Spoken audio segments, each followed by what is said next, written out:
Hi, it's Heather Clayton Staker at Ready to Blend, welcoming you to building relationships with individual students in a blended environment. Many teachers say that their favorite benefit of shifting to blended learning is that it gives teachers freedom. As students learn to drive their own learning, teachers' time is freed up to instruct students at the individual level. Teachers find joy in teaching as they finally have the bandwidth to meet with each student, understand their barriers, and coach them with tailored strategies for overcoming the barriers. Learning to build that kind of teacher-student relationships takes effort. This micro-credential will help you. This micro-credential is built around 4 demonstrated outcomes. First, establish one-to-one relationships with students to create a coaching and mentoring rapport. In many classrooms, this shift requires a mindset change as teachers view their core job as giving individualized coaching to each student rather than as delivering direct instruction from the front of the room to the whole class at the same time. Second, develop a communication and feedback process that ensures quality interactions with individual students. Learning to meet one-on-one with students effectively is a skill that improves with study and practice. The asset-based feedback framework, which you'll master in the activities ahead, will guide your efforts. Third, share about yourself to establish a human connection and teacher presence with your students.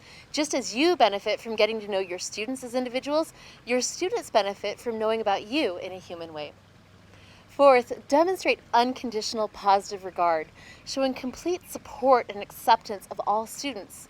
This can be especially hard to do with difficult students, but like other skills, the ability to demonstrate unconditional positive regard can be practiced and in time mastered. To help you measure your progress, you'll begin and end this micro-credential by surveying your students about their perceptions of your relationship with them. You'll practice co-creating individual learner profiles with each student, which will strengthen your connection during teacher-student one-on-one check-ins.